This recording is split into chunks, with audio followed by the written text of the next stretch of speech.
তো আল্লাহ পাক পৃথিবীতে যত নবী প্রেরণ করেছেন সমস্ত নবী তারা হলো মাসুম, নবীদের কোনো গুনাহ নাই, সমস্ত নবী মাসুম।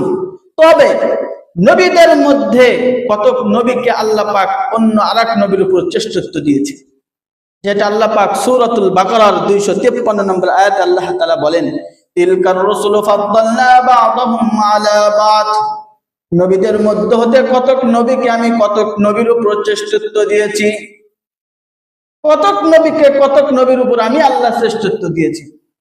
মিনহুম মান কাল্লামাল্লাহ, নবীদের মধ্যে এমন অনেক নবী আছে যারা সরাসরি আল্লাহর সাথে কথা বলেছে।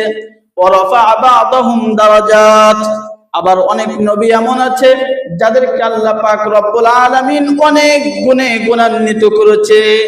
তাহলে নবীদের মধ্যে আল্লাহ পাক কতক নবীকে অন্য নবীদের তুলনায় শ্রেষ্ঠত্ব দান করেছে, কিন্তু সমস্ত নবীরা কি মাসুম, নবীদের কোনো গুনাহ নাই, সমস্ত নবী মাসুম। তবে আল্লাহ তাআলা তিনটা জিনিস, পৃথিবীর যত নবী আসছে পৃথিবীতে সমস্ত নবীকে তিনটা জিনিস সমানভাবে দিয়েছে। এক নম্বর উত্তম চরিত্র, সমস্ত নবীকে আল্লাহ পাক রব্বুল আলামিন উত্তম চরিত্র দিয়ে দুনিয়াতে প্রেরণ করেছে, এটা প্রত্যেক নবীকে সমানভাবে দিয়েছে। দুই নম্বর, প্রত্যেক নবীকে আল্লাহ পাক ওহী দিয়েছে, প্রত্যেক নবীকে ওহী দিয়েছে, ওহী ছাড়া কেউ নবী হতে পারে না। প্রত্যেক নবীকে আল্লাহ পাক ওহী দিয়েছে, এটা সমানভাবে দিয়েছে। তবে আল্লাহ পাক যে ওহী দিয়েছে, এই ওহীর মাধ্যমে আমি আপনি কথা আল্লাহর সাথে বলতে পারবো না, আমি আপনি বলতে পারবো না।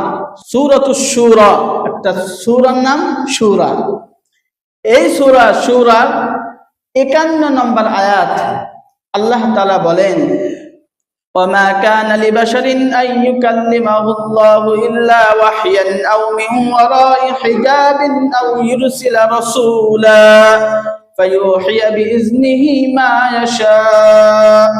কোন মানুষের জন্য সম্ভব নয়, কোন মানুষের জন্য এটা সম্ভব নয় যে আল্লাহ তাআলার সাথে সরাসরি কথা বলবে ওহীর মাধ্যমে।